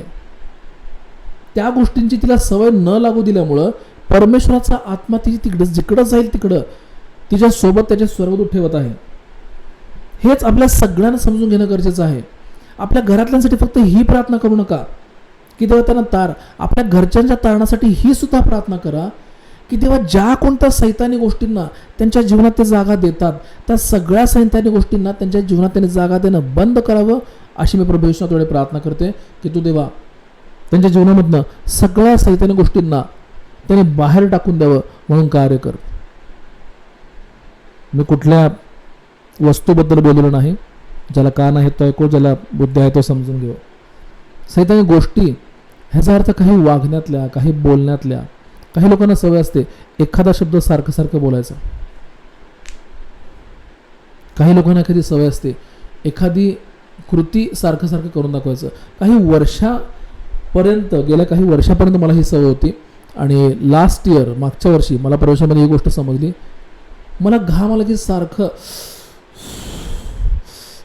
असं करायची इच्छा व्हायची, सारखंच घाम आला की. आणि एके दिवशी मला परमेश्वराने सांगितलं की तक्रार करू नको, हा विषय तुला समजला आहे. येणाऱ्या दिवसात मी नक्की हा विषय परत एकदा शिकवेन, एकदा शिकवलेला आहे, येणाऱ्या दिवसात मी नक्कीच हा विषय परत शिकवेन. लिव्ह लाईफ विदाऊट कंप्लेंट्स, तक्राराशिवाय जीवन जगा. मला एक सवय होती, मला घाम आला की मी सारखं असं करायचो. मी आता करून दाखवलं तसं, परत परत करणार नाही, एकदा केलं बास झालं. तर मला ही सवय होती आणि मी त्या दिवशी परमेश्वराची इच्छा समजून घेतली. मला देवाने सांगत असताना, घामाचा तुला त्रास होतो का नाही होत? मी म्हणत देवा त्रास नाही होत. मग काय होतं? नाही थोडं देवा नकोसं वाटतं, पण त्रास होतो का? म्हणजे तेव्हा त्रास नाही होत. म्हणलं त्याच्यावर तू उपाय करू शकतो का? म्हणलं हो देवा उपाय करू शकतो. काय काय करू शकतो? म्हणलं पंखा लावू शकतो, कूलर लावू शकतो, एखादा नॅपकिन, एखादा रुमाल सोबत ठेवून तो घाम पुसू शकतो. परमेश्वराने मला त्या दिवशी सांगितलं आणि मी आजपर्यंत ती गोष्ट फॉलो करत आहे. मी त्यानंतर परत कधीच, मला घाम आल्यामुळे मी कधीही चिडचिड त्यानंतर केलेली नाही आहे. मी फक्त उपायाच्या मागच्या दिवशीपासून जाणं सुरुवात केलं आहे, ज्या दिवशी मला परमेश्वराने सांगितलं की तक्राराशिवायचं जीवन जग. लिव्ह लाईफ विदाउट कंप्लेनिंग, तक्रार न करता जीवन जग. हे असंच का, ते तसंच का? हां, लेकरांना सवय लावा बरं का. लेकरांना चांगल्या वळणाला लावण्यासाठी हे तत्व लागू करू नका. लेकरांना सवय लावण्यासाठी आपण काही गोष्टी त्यांना टोकल्याच पाहिजेत, काही गोष्टीत आपण त्यांना रागवलंच पाहिजे, काही गोष्टीमध्ये आपण त्यांना समज दिलीच पाहिजे, काही गोष्टी आपण त्यांना समज दिलीच पाहिजे. तिथं हे तत्व लागू होत नाही. Sorry, live life without complaint. Even स्पष्ट सांगतो, जीवनात परत असे शर्ट्स मी घेणार नाही, कारण मला आज समजलं की हे कापड नाही चांगलं. ज्या कापडाचा शर्ट मी आज घातला आहे, या प्रकारचं कापड मी आता परत घेणार नाही. कारण आज समजलं मला की या प्रकारच्या कापडामुळे त्रास खूप होतो. म्हणून का मी गेले तासभर कुठलीही कंप्लेंट मी केलेली नाही आहे. म्हणून माझी प्रत्येकाला विनंती आहे, काही सॉंग्स विनाकारण ऐकत बसू नका, घरातल्यांना ऐकू पण देऊ नका. ऐकत नसतील तर त्यांच्याकरता प्रार्थना करा. काही शब्द आपल्या घरामध्ये स्वतः तर कधीच बोलायचा शक्यतो प्रयत्न करू नका. यामुळेच तुमचं चांगलं होत नाही, तुमच्या याच सवयी तुम्हाला बर्बाद करत आहेत, तुमच्या या सवयींमुळेच तुमचं जीवन खरोखर अशा प्रकारचं होत चाललंय.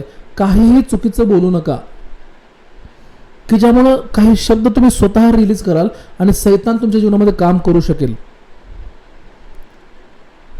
तो आपल्या मनात जे शब्द बोलत असतो तेच मुखातून बाहेर काढत असतो. आपल्या मनात आपण जे बोलत नाही ना, आपल्या मुखातून आपण ते बाहेर व्यक्त करू शकत नाही. आपल्या मुखातून ते आपण बाहेर येऊ देऊ शकत नाही, जे आपण आपल्या मनामध्ये विचारच करत नाही. म्हणून मी प्रत्येकाला परमेश्वरामध्ये विनंती करतो, विशेष करून काहीही बोला, कसंही वागा, पण विचार करून बोला, विचार करून वागा की याद्वारे सैतान कार्य करणार आहे का, याद्वारे सैतान कार्य करू शकतो का. माझ्या कामाच्या ठिकाणी, माझ्या ओळखीच्या लोकांच्या समोर, माझ्या घरातल्या लोकांच्या समोर मी ऑब्झर्व केलं पाहिजे. यामुळं परमेश्वर इन्व्हॉल्व्ह होणार आहे की यामुळं सैतान इन्व्हॉल्व्ह होणार आहे.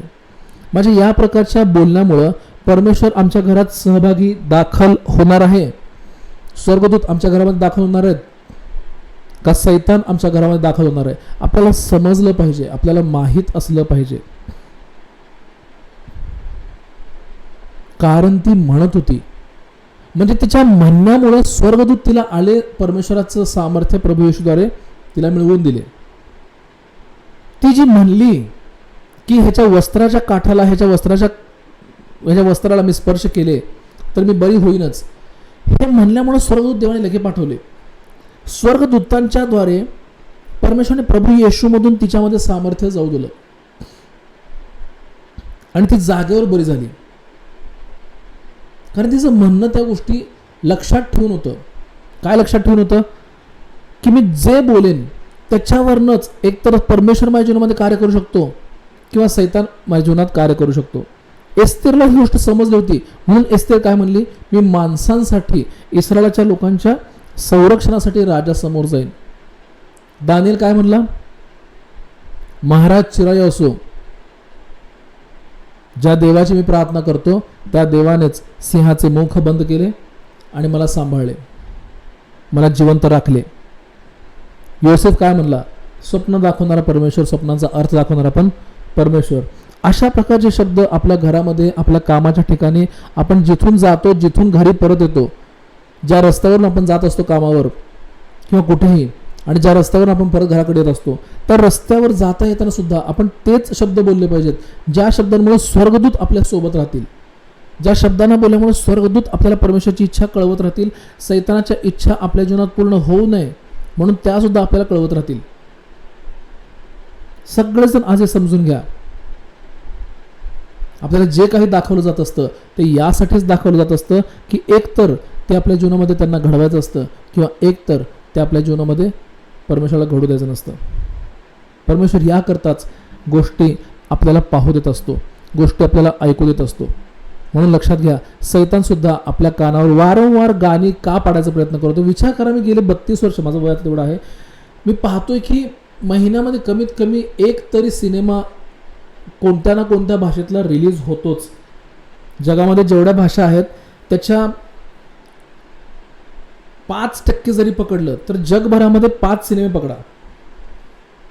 जगभरामध्ये 5 सिनेमे, 5 सिनेमामधले 5च गाणे घ्या आणि ह्या 5 गाण्यांपैकी तपासा परमेश्वराची आराधना करणारे किती गाणे आहेत, एक पण सापडणार नाही.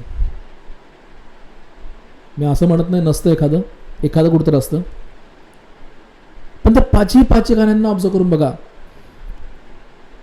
आम्ही आमचा सैतानाला आत्मा विकलाय, सैतान आमच्या जीवनाचा राजा. आजकाल तर उघडपणे नाव सुद्धा घ्यायला लागलेत सैतानाचं काही गाण्यांमध्ये, आणि फक्त इंग्रजी नाही, हिंदी गाणे सुद्धा. इवन रिसेंटली मला वाटतं 2023ला एक 5-6 सिनेमे येऊन गेले आपल्या हिंदी भाषेतले सुद्धा आणि मराठी भाषेतले सुद्धा, की ज्या सिनेमांमध्ये, ज्या मूवीजमध्ये उघडपणे दाखवलं आहे सैतानाचा महिमा करताना ॲक्टर्सना, ॲक्ट्रेसेसना. उघडपणे म्हणतोय मी, उघडपणे. हां, मला पर्सनली भेटा, मी त्यावेळेस तुम्हाला सांगेन. मी ओपनली सांगू शकत नाही कोणता सिनेमा, कोणती ॲक्शन, कशा प्रकारे, कुठं, कधी, काय. ज्यावेळेस तुम्ही मला भेटाल त्यावेळेस मी तुम्हाला सांगेन, नक्की सांगेन, दाखवून सुद्धा देईन की बघ इथं असं असं केलेलं आहे. म्हणून माझी प्रत्येकाला विनंती असते की आपण जे काही करतो ना ते आपल्याला समजलं पाहिजे, ते आपल्याला कळायला पाहिजे. आपल्या समजेच्या पलीकडं, आपल्या समंजसपणाच्या बाहेर एखादी गोष्ट असेल तर ती करू नका, कारण ती सैतानापासून असू शकते. म्हणून ते आपल्याला समजणं गरजेचं आहेच. म्हणून मी प्रत्येकाला विनंती करतो, जे काही कराल, जे काही बघाल ते पहिल्यांदा माहीत करून घ्या, काय हे परमेश्वराकडनं आहे की नाही, काय हे सैतानाकडनं आहे का, हे माहीत करून घ्या पहिल्यांदा. नाही परमेश्वराच्या सेवकांची मीटिंग होती म्हणून आम्ही गेलो होतो, ठीक आहे, त्यांनी अनाऊन्स केलं की परमेश्वराच्या सेवकाची मीटिंग आहे, पण माझ्या बाळा, माझ्या मुली, परमेश्वरामध्ये माझ्या भावा, माझ्या बहिणी, आईवडिला समान असणाऱ्यांनो, परमेश्वरामधल्यांनो, वचन सांगतं आपण हे समजून घ्यायला पाहिजे की जेवढं आपल्याला गरजेचं आहे तितकंच अन्न खाणं आपल्यासाठी चांगलं आहे. वचन सांगतं तुला पुरेल इतकाच मध तू सेवन कर. मध, परमेश्वराचं वचन सांगतं आपल्याला पुरेल इतकाच आपण सेवन केला पाहिजे, इतकाच आपण खाल्ला पाहिजे. कारण जसं मध चांगलं आहे तसं मधाचे दुष्परिणाम सुद्धा आहेत. तसं समजून घ्या, आपण जितक्या अधिक सेवकांच्या अधीनतेमध्ये राहू तितकं आपल्याला समजणं अवघड होतं. अरे यांचं ऐकू का, यांचं ऐकू का, यांचं ऐकू का, यांचं ऐकू. कारण लक्षात घ्या, परमेश्वर सगळ्यांच्याद्वारे बोलतो, सगळ्यांना परमेश्वर वेगवेगळी कृपा पुरवतो, सगळ्यांकडून परमेश्वर वेगवेगळे संदेश सांगून घेतो. मग प्रत्येक संदेश तुमच्याकरता असतो असं नाही. मी थोडंसं वेळ जास्त घेत आहे, पण एक प्रश्न विचारून मी तुम्हाला प्रत्येकाला ही गोष्ट सिद्ध करून दाखवू इच्छितो. त्यानंतर आपण हा संदेश थांबूया. मला प्रत्येकजण थोडं सांगायचा प्रयत्न करा. आर्मीच्या, नेव्हीच्या, एअरफोर्सच्या किंवा काय म्हणतात त्याला, काहीतरी काय आहे अजून एक, ठीक आहे असो. समजा एक जण आर्मीच्या एक्झामला उभारला आहे, एक जण आर्मीची एक्झाम देत आहे आणि दुसरा एक माणूस UPSCची तयारी करत आहे. तर काय दोघांना पण एकच अभ्यासक्रम असणार आहे का? काय दोघांच्याही प्रश्नपत्रिका एकच असणार आहेत का? काय दोघांना सुद्धा जी फिजिकल टेस्ट असणार आहे ती समान असणार आहे का? काय आर्मीमधल्या आणि UPSCची तयारी करणाऱ्या त्या दोघा विद्यार्थ्यांना सेमच ट्रेनिंगसुद्धा असणार आहे का? फिजिकल ट्रेनिंग, सेम पगार असणार, सॅलरी सेम असणार आहे का? वर्क, जॉब अलोकेशन सेम असणार आहे का? कामाचं स्वरूप समान असणार आहे का? बिलकुल नाही. ज्याला आर्मीसाठी भरती व्हायचं आहे त्याने आर्मीचाच अभ्यास केला पाहिजे. ज्याला UPSC करून जिल्हाधिकारी म्हणा किंवा अजून बाकीचे कोणत्या पोस्टमध्ये जाता येतं, त्या ज्या इतर पोस्टला त्यांना जॉब करायचा आहे, नोकरी करायची आहे, त्यांनी त्याच नोकरीच्या पदाचा अभ्यास केला बरं. व्हायचं डॉक्टर, अभ्यास करतोय शिक्षकाचा, कसं काय डॉक्टर बनशील? तसं लक्षात घ्या, प्रेषितांच्या अधीनतेत जर का राहत आहात तर याजकांच्या संदेशांकडे शक्यतो जाऊ नका. मी असं म्हणत नाही की आपण याजकांचे संदेश नाही ऐकले पाहिजेत, मी बिलकुल सुद्धा असं शिकवत नाही आहे. मला समजून घ्या मला काय सांगायचं आहे ते. परमेश्वराच्या याजकांचे सुद्धा आपण संदेश ऐकलेच पाहिजेत, समजून घेतलेच पाहिजेत, आपल्या फायद्याचेच ते आहेत. पण समजून घ्या, आपण जितकं अधिक परमेश्वराच्या काहीच सेवकांच्या, मोजक्या, अधिक नाही, जितक्या मोजक्या सेवकांच्या आपण अधीनतेमध्ये राहू तितकं आपल्या फायद्याचं आहे. जितकं जास्त आपण सेवक करत बसू ना, मी स्वतः एका परिवाराला माझ्या समोर पाहिलेलं आहे. कशाला खोटं बोलू, अनेक परिवारांना मी पाहिलं, परमेश्वरामध्ये 2पेक्षा अधिक परिवारांना मी पाहिलेलं आहे, ज्यांनी इतक्या सेवकांना भेटण्याची सोय केली, इतक्या सेवकांना त्यांच्या जीवनामध्ये ते भेटलेले आहेत. आज त्यांच्या लेकरांपैकी एक जण सुद्धा परमेश्वरामध्ये उघडपणे परमेश्वराची आराधना करू शकत नाही आहे. एक जण सुद्धा परमेश्वराला आपलं समर्पण करून उघडपणे बाप्तिस्मा घेतलेला नाही आहे, प्रभुभोज घेऊ शकत नाही आहे, घ्यायची इच्छा असताना, कारण बाप्तिस्मा झालेला नाही आहे. कितीतरी आज ते परमेश्वरापासून लांब आहेत. का? एकाही सेवकाचं दरवाजा त्याने सोडलेला नाही. परमेश्वराच्या सगळ्या सेवकांकडे गेले, सगळ्या सेवकांकडे प्रार्थना करून घेतल्या, उलट दुखणी कमी व्हायच्याऐवजी वाढलेत त्यांच्या जीवनात. मग काय सेवक चुकीचे होते का? नाही, सेवक चुकीचे नव्हते. आपण कुणाच्या अधीनतेमध्ये आहोत, कुणामुळं आपली वाढ होत आहे ना, त्यांच्याच अधीनतेत आपण शक्यतो अधिक राहण्याचा प्रयत्न केला पाहिजे, वारंवार अधीनता बदलण्याच्या ऐवजी. सुवार्ता ऐकली ह्याच्याकडनं, बाप्तिस्मा घेतला त्यांच्याकडनं, आता शिकतोय ह्यांच्याकडनं, नंतर पाठवलं जाणार आहे त्यांच्याकडनं, चालणार नाही असं परमेश्वरामध्ये. खुद्द प्रभू येशूबद्दल परमेश्वराचं वचन काय सांगतं बघा.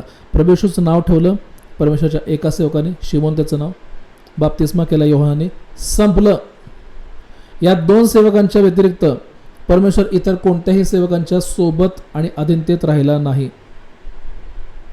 या 2 सेवकांच्या नावाशिवाय प्रभू येशूच्या सेवेकरता दुसऱ्या कोणत्याही सेवकांचं नाव येत नाही. अलिशा ओनली एलिया, एलिया ओनली परमेश्वर, मोशे ओनली परमेश्वर, दावीद फक्त नाथान, त्याच्या अगोदर परमेश्वर सेवक शमुवेल, आणि नाथानानंतर एक जण होता. या तिघांशिवाय इतर कुणाच्याही अधीनतेत दावीद नव्हता. यहोशुआ, मोशे, परमेश्वर, फिनिश.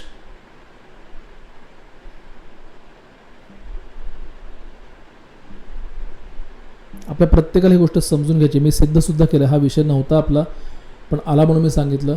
आपण परमेश्वरामध्ये खरोखर कळलं पाहिजे आपल्याला की काय सारखं सारखं सेवकांची अधीनता बदलायला लावून सैतान आपल्याला बुचकाळ्यात अधिक पाडत आहे का? सैतान उलट आपल्याला गोंधळात पाडत आहे का?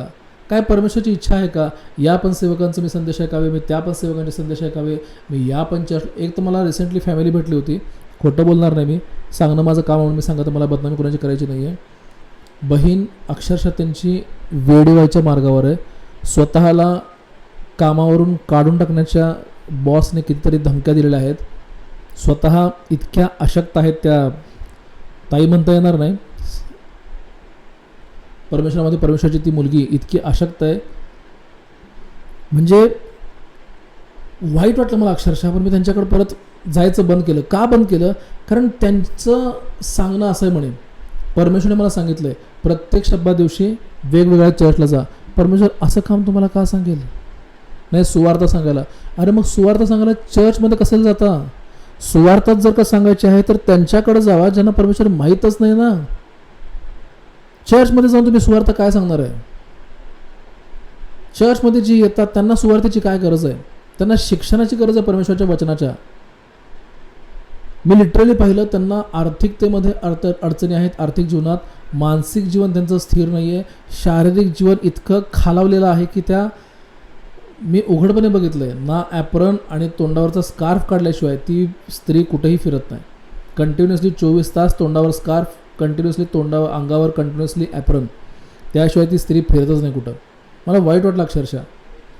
पण परमेश्वर धन्यवाद की परमेश्वर मला समजावून सांगितलं. हे त्यामुळं एकाही सेवकाचं न ऐकता फक्त आपल्या कानाची खाज जिरवण्याकरता इकडं तिकडं इकडं तिकडं इकडं तिकडं भटकत राहणं. त्या मेंढराची अवस्था शेवटी काय होईल? एक दिवशी सिंह त्याला पकडेल, त्याला फाडेल आणि खाऊन टाकेल. का? मेंढपाळाशिवाय जगणारा हा आत्मा असतो. मेंढरांनी एकाच कळपात राहावं. वारंवार कळप बदलणं त्यांच्यासाठी भल्याचं नाही. वारंवार मेंढरांनी कळप बदलणं मेंढरांसाठी चांगलं नाही.